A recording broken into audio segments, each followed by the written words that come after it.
I followed him borrowing money. He asked me to borrow money. I borrowed money in my school. They are still there. The debt of the money I borrowed, I'm still paying it till date. The money I borrowed is this pastor now that is helping me now to foot those bills. I borrowed money for his sake, his children's school fees that have heaped like this. I'm paying it one by one. I've not finished paying the debt till now. Go to Holy Child School Rumukusha and ask. They are all aware of the story. It didn't end there. Now, after everything, we come to that place. We come to the house where we are living right now. Now the thing is, feeding is a problem in the house. Ask Bright if he has given me upkeep since 11 years I've married him.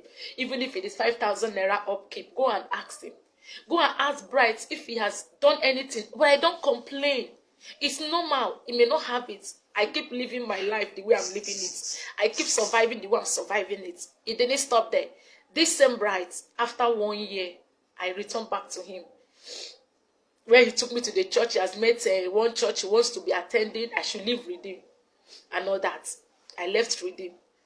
Now, the issue now is, at the end of it all, I came back. We started living outside the family. Bright started from where he stopped. He started the worst. The worst is that I shouldn't go to work.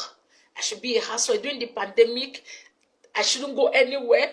He called people. He said these men are chasing me and chasing men. He saw anybody around me, he will nail them. He has done so many things. He chased people that call me mother away from me, the youths, the teenagers. He said they're all sleeping with me. That was it. So he told me that the only way for him to give me a total support into my music, because I have gone to the studio to do a skeletal work of my music, he said not in his house. Not in his house.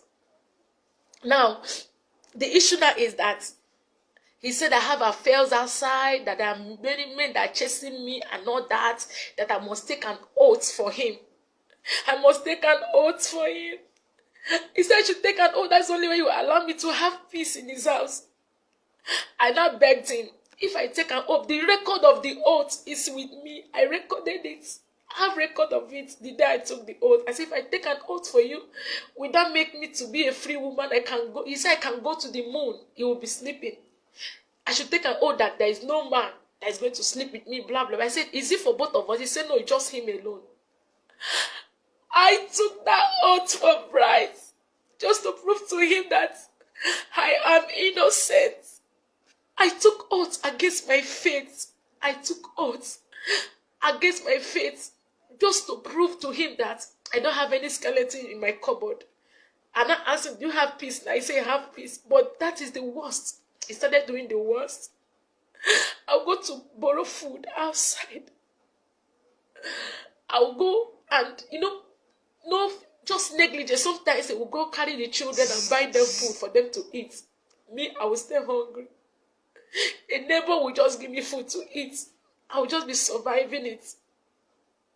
I said, enough is enough. I'm not going to die. He looked at me one morning. He said, there is no marriage between us. That I'm just in his house wasting his time. That I'm a smelling thing. He chased me out of our room. That I'm a smelling thing. That smelling thing, he called smelling thing. He threw it in the garbage. He threw me in the garbage thinking I'm going to die. He says he's make my life miserable. That when last I hear about his name, I will run away. That's what he told me. And I told him I'm not going to die. That he's going to make my life miserable and all that. Now, the last straw that breaks the camel's back is that I refuse taking all these things. He told me vividly that number one, he's going to put acid in my cream. I don't want to bring my children into this. Because even my children became scared and they were crying. My son will embrace me. My son of 4 years will embrace me and say, Mommy, don't worry, I will take care of you. He abused me before my children. I don't talk. He called me a weak woman. And you came on social media to tarnish an innocent man's image. You came on social media, Bright. You've done your worst. You want to get fame. You bend to your knee that you're going to destroy me. But let me tell you, this is my rising moment. You bend on your knees that over your dead body, will you see me standing right and fulfilling my destiny? You throw me in the garbage, but the seed you throw in the garbage find a means of growing and becoming something. I decided to leave his house. How? When I left his house, one day he just locked me up and said, I'm not going for church program. That night, he locked the door and put the key in his pocket before my kids. I said, it has gotten to the extent that you start locking me and walking away. So anything can happen to me. If there is a fire outbreak, I can't escape anywhere. He told me that the children I'm even talking about, it's not when I'm alive to see them, I will start talking about them. When I'm alive, that when I'm dead, I'm rubbish, he move on with his life. Then highest is money. My people don't talk and all that. He locked me up. I packed my things before his eyes. I said, Bright, it is over. Bright, it is over. I'm not going to do this anymore. This is the last straw that will break the camel's back. I can't die in your house. I can't die because I want to prove myself. I want to prove myself that I'm a good woman. Before his eyes, I packed my bags. I kept them or what. He told me to leave. That I should leave self is done with me. That it's just his children I'm taking care of. I packed my bag and I kept it. The next month, that night, I escaped by my children. My daughter went and looked for spare key. And my son, they hid the key and come and give me and say, Mommy, run away. Mommy, escape. That was how I left the house that night. That was how I escaped out of that trap. In the morning, we pack our things. I packed the things, called a taxi, packed the things to my mother's house. That was on the 28th of November last year. Pastor Moses Adeeyo was not in the picture. I have nothing with him then. I went to my mother's house. Bright knew that I'm in my mother's house. Even that day as I was going, he saw me. Let's talk. Okay, can we see? I told him, I'm not. If you want us to talk, come to my mother's house. As he came to my mother's house, he saw me. I said, this is where we are. And this I want to be. I'm done. I picked up a Bible to renounce the oaths I took. He ran away. Immediately he saw me pick up a Bible. He left the house because he knew I want to renounce the oaths. I lured him one day in a restaurant. I have a record of it. The oath I renounced. I lured him, told my sister to follow me. I didn't tell my sister what I was going to do. Before I quickly bring up a Bible, I renounced the oath. I said, your oath is no longer binding me. I am a free woman. I can live my life. It's not working. Let's not kill ourselves. Go your way. Let me go my way. He said over his dead body. It was not enough. It was not enough. I left. I left to Lagos on the second week of December. The first week of December, that's when I left Lagos. I was struggling. I will have to squat with a friend. Because if I'm in Port Harcourt, Bright will ping me. Bright will trace me and will block my ways. That is his nature. He will always stop me on the road. I will cry, I'll be begging for rescue. I have to leave Port Harcourt so that I can have my peace. I went to Lagos. I started my life afresh. I started squatting and squatting. I got a mini job in Lagos.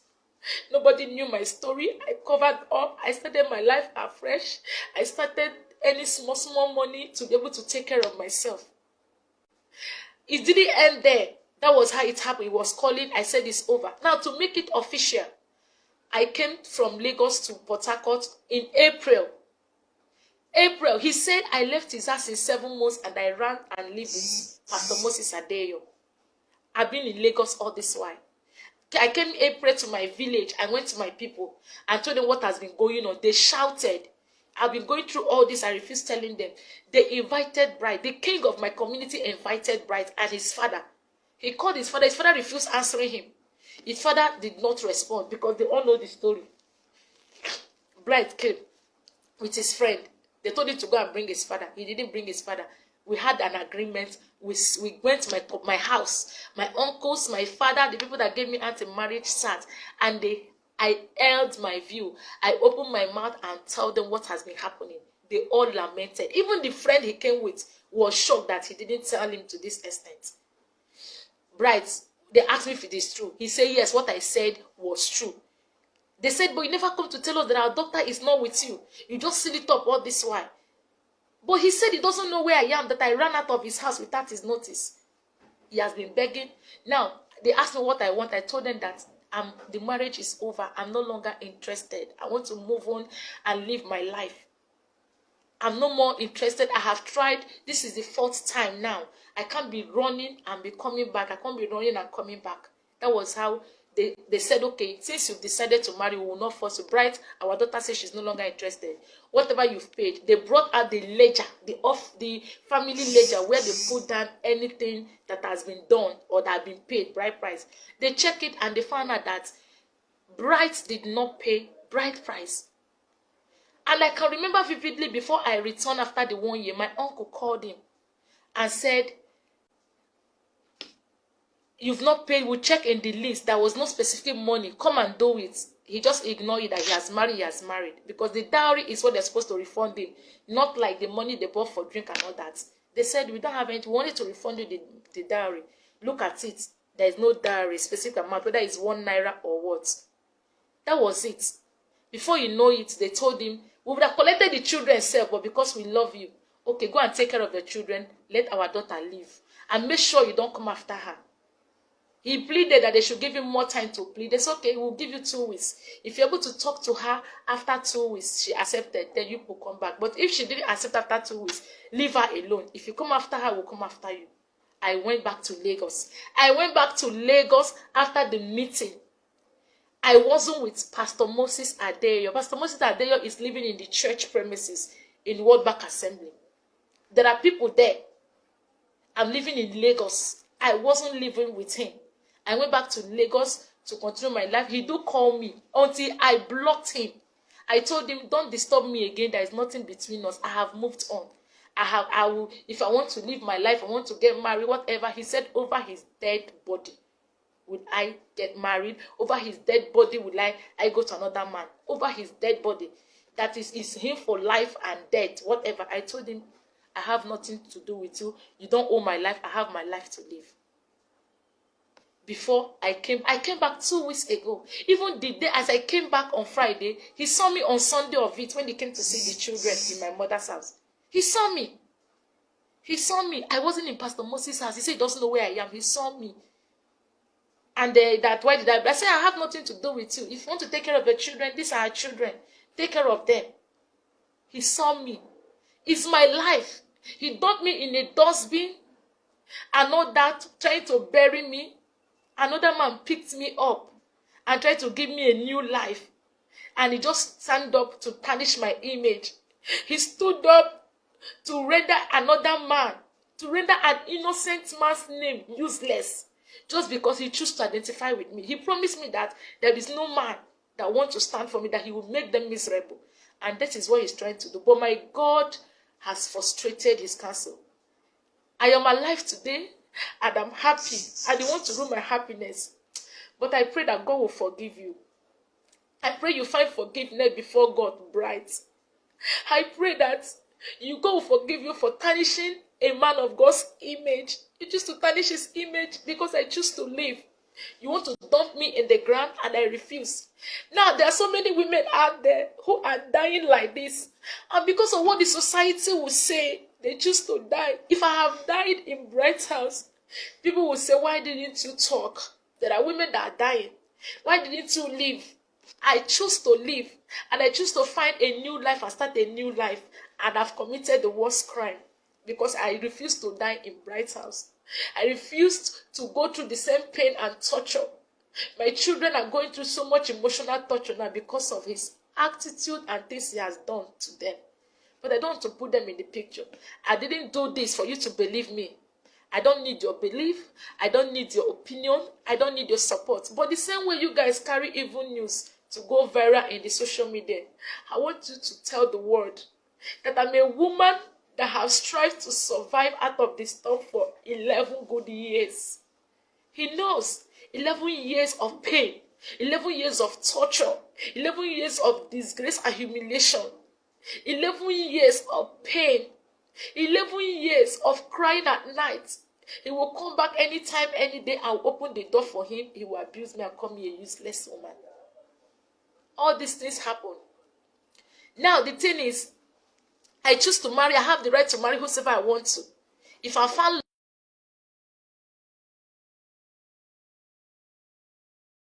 love with anybody, it is my life, nobody's life. People should leave Pastor Moses Adeeyo out of this. He's innocent. I'm begging you. Leave the man of God out of this. Let Bright face me. People should tell Bright to come and face me. Let him come and face me. Let's talk. I have some records of his strength. Let him come out and face me. I didn't want to talk, but he has pushed me to the wall. He's trying to make me to go viral as a bad woman. And lastly, before I go, everybody is sympathizing with him. He's a free man right now. As many young ladies who are desiring husbands, Bright is free. I challenge you to go and marry Bright. So many of you that have daughters and sisters, go to his page, go and marry Bright. If you're able to live with him for 3 months, then you come back to me and shook my hand. Go and marry Bright. He has his friends who knows this story. His club members know his story very well. Go and ask him what happened. Go and ask him what happened. Go and ask people that knows me. They all know. Go to Rumokrushi. There's nothing more. Go and ask about this story. I rest my case. If you're interested, you want to marry him, go ahead and marry Bright. He is there. I choose to live for life. I choose to be alive for my children. I choose to live to fulfill my destiny. I choose to be a strong woman. I don't want to talk about this. I have so many things to talk about, but I'm coming. I'm going to tell the world my story because my story is large. God gave me life and rescued me from the hand of a lion that wants to devour me for 11 years. I run. And you guys feel I should remain there and die. And if I have died, the same word will say, why didn't she run for her life? And I choose to run out of my life, and you guys want to. Now take this video. Let him say it. Let the world say it. And let so many women that are into this pain see it. You have to be strong and come out of it. It doesn't matter what the world will tell you. It doesn't matter how they will nail you and rub you nail. You can still be a better person. The Lord can still give you a second chance. The Lord can still give you a way of survival. I'm begging the name of God. For now, let me rest my case. I'll come back soon. Thank you very much for your time. Thank you, but please share this video. Vindicate this man is innocent. I'm begging you. He's very innocent. He just wants to tarnish his image. Please vindicate him. God bless you.